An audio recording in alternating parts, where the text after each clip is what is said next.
morning, everyone. Today we are going to start with the story To Build a Fire. To Build a Fire is a story written by Jack London. Before we start with the story, let's give you a brief idea of the main themes of the story.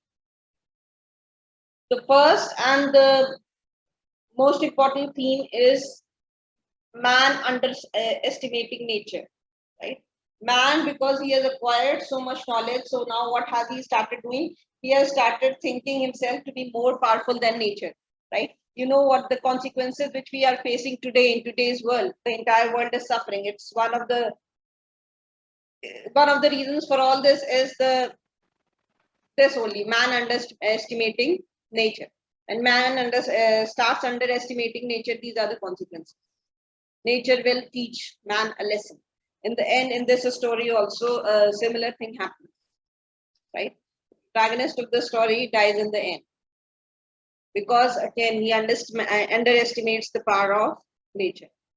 Then the second important theme is unrelenting and unforgiving power of nature. I told you this is included in the when man underestimates nature, what happens? We know that nature is all powerful. We are at the nature's mercy, the nature is not at our mercy. Right? So, nature is way too powerful for man, right? And you try to mess with nature, and nature will definitely teach you a lesson, like the way it is doing today, right? So, this is the major theme of the story. And then instincts. See, what our knowledge has done, what our education has done, it has suppressed our instinct. We have started believing more on this education which we acquired than on the basic instincts which we have, right? So the importance of instincts, importance of primitive instincts is highlighted in the story. Right? The dog of the protagonist, he is saved because he is a dog, he is an animal, he is not educated. So he believes in his instincts till the end, and so he is saved. Man, being educated, being egoist, thinking himself to be supreme, has to suffer the consequences in the end. So, instincts, one major theme. Another theme is nature is all powerful and man has started underestimating this nature, right? So, which is causing so many problems in the world for man, right? When man when man starts underestimating, what happens? It disturbs the natural equilibrium of nature, right? See, I have told you earlier also, humans are the only ones responsible for all the commotion being caused in this entire ecosystem. All the other creatures, all the other flora and fauna, they know their limitations. And their behavior is in harmony with nature. It's only we humans who are considered to be the supreme creation and the higher species. We try to mess with everything. Right? We saw recently when we were kept at home, we were confined to our homes, the nature was blooming.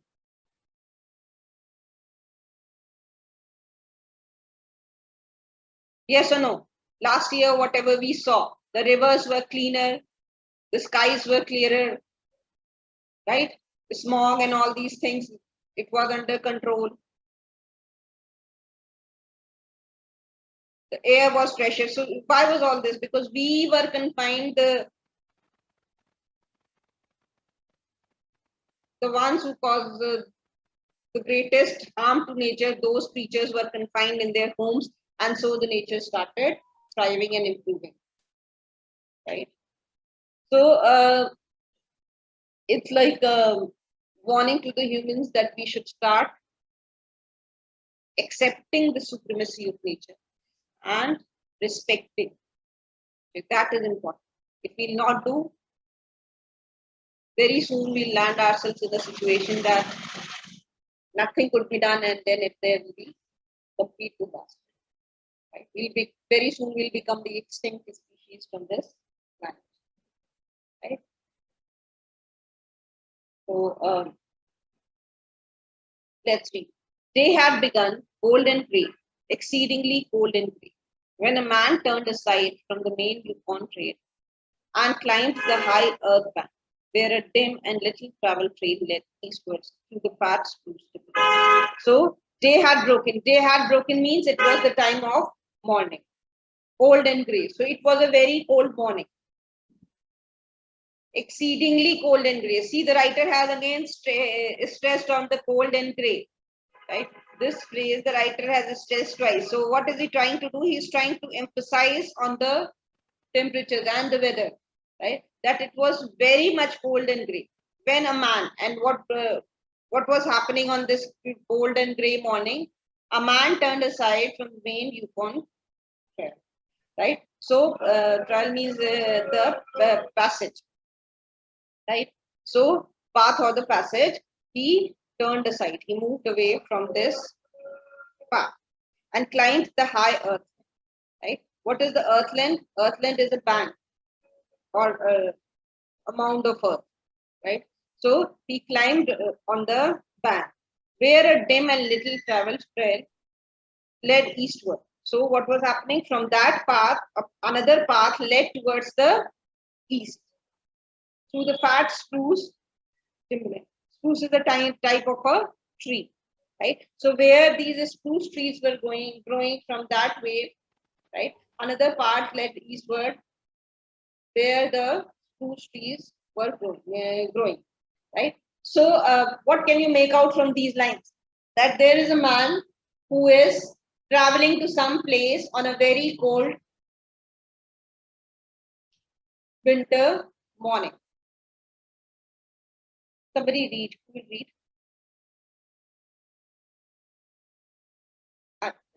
Anushri, will you read, please?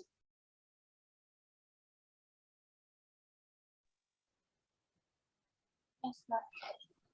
It was a steep bank, and he paused for breath at the top. Excusing Steep the act of means? act, What is the meaning of steep?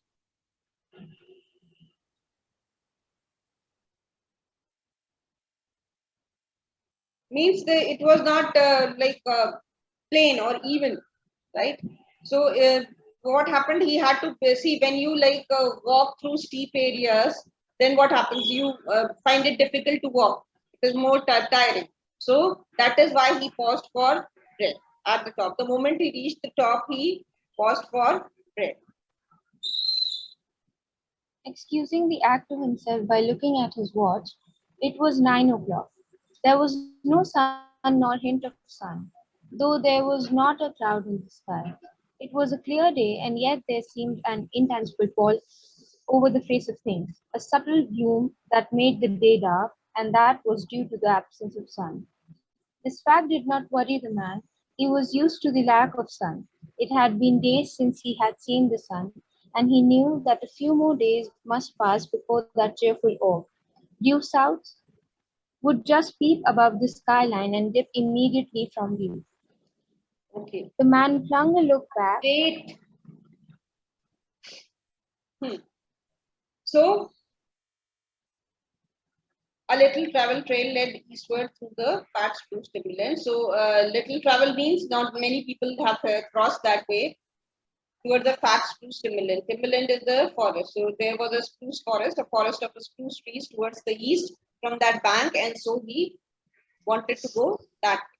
It was a act to sorry, it was a steep bank, and he paused for breath at the top. And the moment he reached the top of that bank, he paused for some time. Why? Because he was tired, he was short of breath. Why? Because he was walking through the steep area. It was an act to himself by looking at his watch. And while he paused, he did what did he do? He started looking at his watch, right? So he was trying to act to himself that he has stopped to look at the watch. But actually, why did he pause? He paused for breath, right?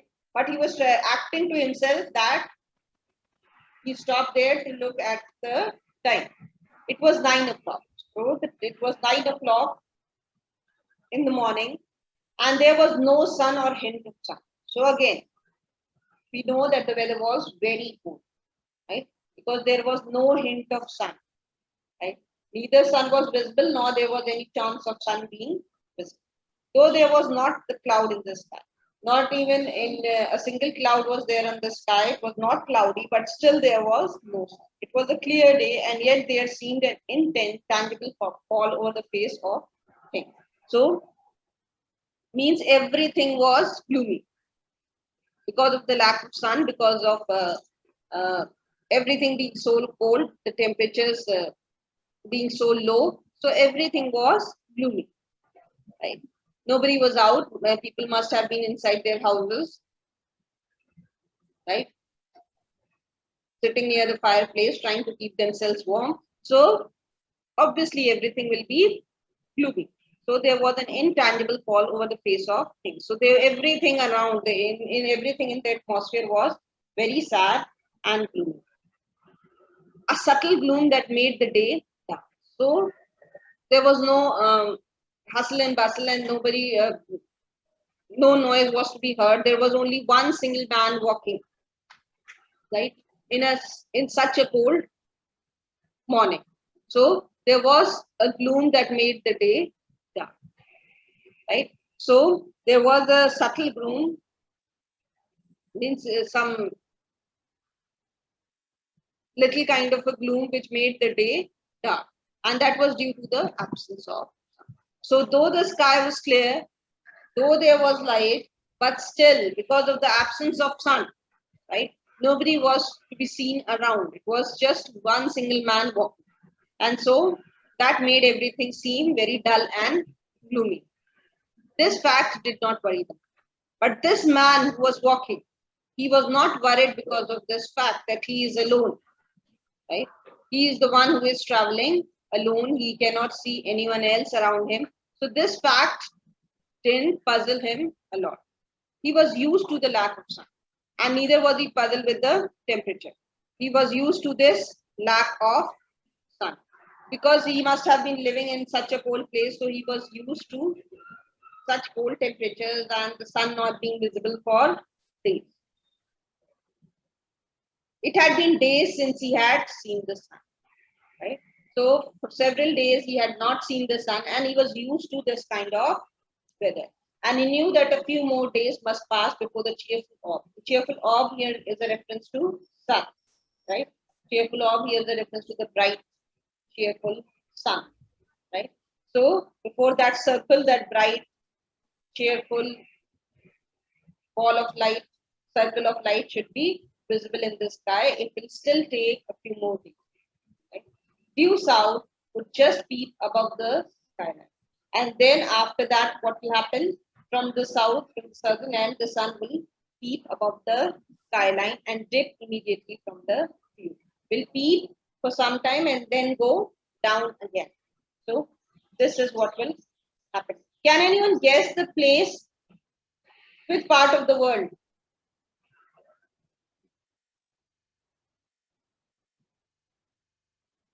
Is this the Yukon area is in the Alaskan region, a territory in the northwestern Canada. Right. So no problem in the first paragraph. A man flung a look back along the way he had come. So this man, he was walking, and then what did he do? He looked back at the distance which he has covered. The Yukon lay a mile wide and hidden under 3 feet wide. So when he looked back, what he saw was the Yukon trail, the path which he has covered. It was a 3 mile wide distance and hidden under 3 feet of ice. And it was covered with 3 feet of ice. Now you can imagine how cold it must have been. Right? So how cold it must have. So you can't lay a mile wide and hidden under 3 feet of ice. On top of this ice were as many feet of snow. Right? So it was all pure white, rolling in gentle undulations where the ice jams of the breeze up had formed. So what happened? On the top of this ice, there was 3 feet of ice. Right? through that entire path.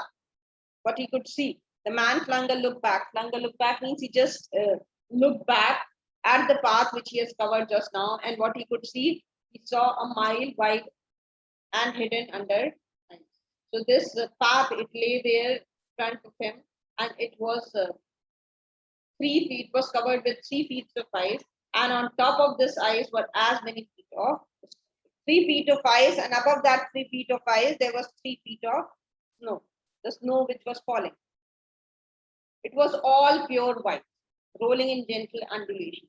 So everything was of pure white color, right? And it was rolling like the waves of the sea, where the ice jams of the freezer had. So ice jams means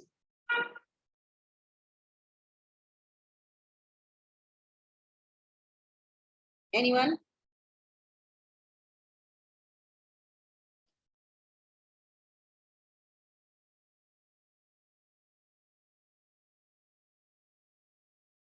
See, everything was frozen there, and it was rolling like this. This snow on top of the ice. This 3 feet of the snow was on, which was on top of the ice. Ice was rolling like the waves of sea, right? So, and what had formed this jams of ice? It had formed. They were frozen. So, like what happens when the waves, if they will freeze, they will form certain blocks, right? So it was like that. North and south, as far as his eyes could see. So as far as he could see only snow and ice. Everything was covered with snow and ice. It was broken white, save for the dark hairline that curved and twisted from around the spruce covered ice to the south. So what happened? North and south. So as far as he could see, he could only see this, right? Whether towards the north and towards the south. As far as his, as far as things were visible to him, right? It was unbroken white. Unbroken white means everything was continuous, right? As far as his sight allowed him to see, as far as the things were visible to him, everything was covered with ice, save for the dark hairline to the south. Except for the towards the south, there was a hairline means very minute, right? Towards the south, the path which curved, and that curved and twisted away into the north, where it disappeared. So, except for that small area, everything was covered with ice, right? So only that turn, the path where the path turned, a dark hairline that curved and twisted from around the spruce covered island. So from that island which was covered with the spruce trees, right, which turned towards that island which was covered with the spruce trees, only that small area appeared to be without ice, or didn't appear to be white. So except that area, everything was covered with ice, and that curved and twisted the way into the north. So that path curved towards the north later on, where it disappeared behind another spruce covered island, and that path was lost in the another spruce covered island. There was another island. See, what you can make out was that this whole area is covered with water. Now, because the water has frozen, so he is able to walk through that passage, right? Because we can make out that there are islands, right? Islands covered with spruce trees, right? So that entire water body has frozen. That entire river, that is the river which was there was Chilkoot River. So the entire Chilkoot River has frozen because of the temperatures being so low, right? This dark hair line was the trail, the main trail that led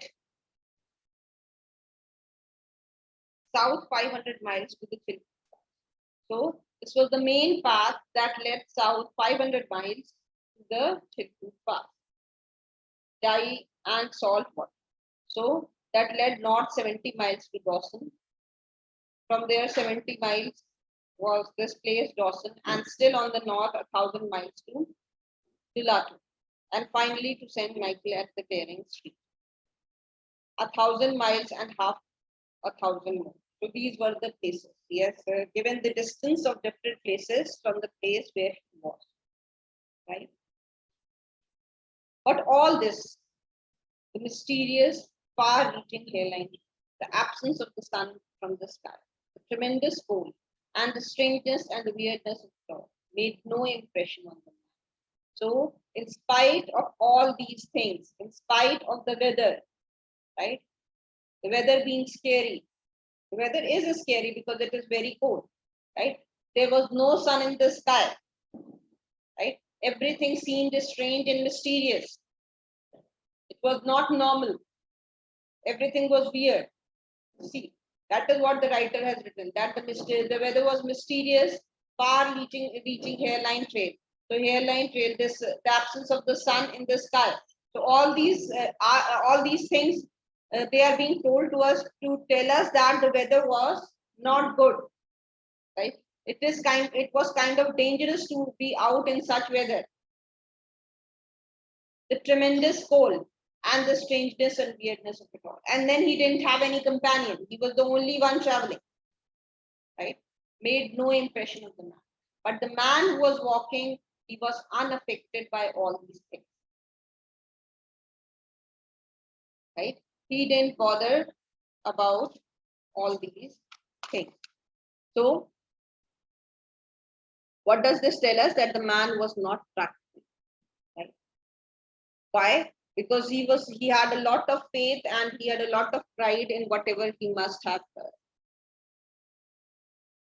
been taught or in his education, right? In himself, he was like too proud of himself to take this risk. So he didn't realize the practicality of this entire situation, right? So these are the facts about the weather, but still the man was completely unconcerned. He didn't bother about these things, which can have serious repercussions, right? It was not because he was long used to it. And then this was not because he was very much used to traveling in such weather.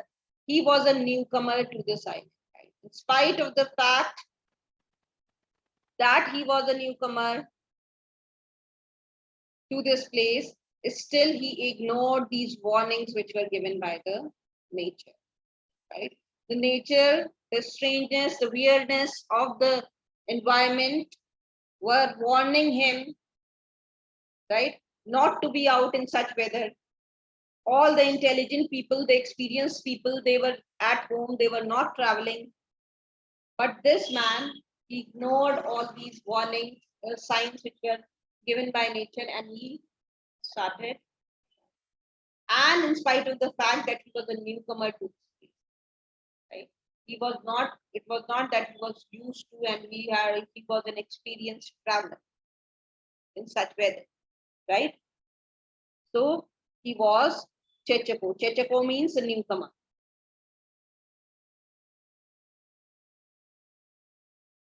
Chechapo, and this was his first winter. And it was the first winter of this place.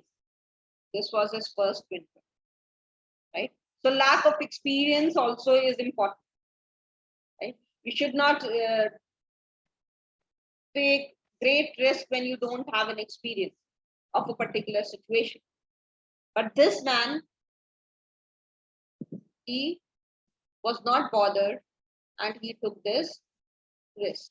And first winter of that particular region, right, which are very cool.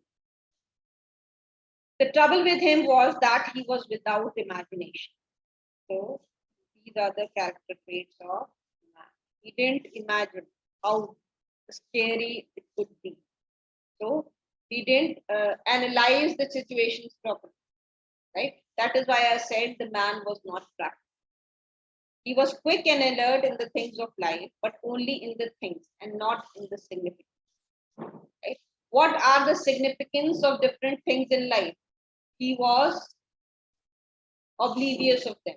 The small signs, the small things which happen around us, they can have deep significance and they have a great importance in our life. He was not aware. So these lines, they tell us about the inexperience and the impractical attitude of man. See, you must have seen all these experienced people, the people who have a good experience of life. They pay attention to the smallest details, right? Or they pay attention to the smallest things which happen around them.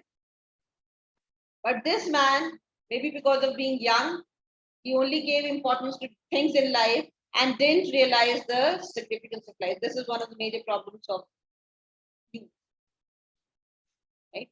Things are important to them, but what will be the repercussions or the consequences of that particular thing, they don't realize. They are unaware of the significance of different things in life. 50 degrees below zero meant 80 odd degrees of frost. So 50 degrees, if the temperature was 50 degrees minus, it would mean minus 50 degrees. 80 odd degrees of frost. Okay. This was the temperature. Such facts impressed him as being cold and uncomfortable, and that was all. So he thought if the temperature is like 50 degrees below zero, so he thought that it would just be cold and it would just be uncomfortably cold. He didn't realize that it could be a risk to his life also. Traveling in such a weather would be risky. He didn't realize the significance of this temperature, these details which were given to him. He only understood that, okay, fine, it is just 50 degrees, 50 odd degrees below zero means minus 50 degrees. So it would mean that the weather would be like, it would be something, it would be so cold, which would make him feel uncomfortable. That's it. That is why the writer has said he only understood the things without realizing the significance of those things. Right? He only knew about the things. He knew about the temperature. It was not so that he was oblivious of this particular fact that it would be very cold. He knew that it would be severely cold. He knew that the cold it would be uncomfortably cold. The weather would make him feel uncomfortable. But then it can be scary also. He didn't realize this significance. And that was all. So he only realized that, okay, fine, if the weather is so cold, it will just make him feel a bit uncomfortable. I think we should stop here and we'll continue on the next one. It's almost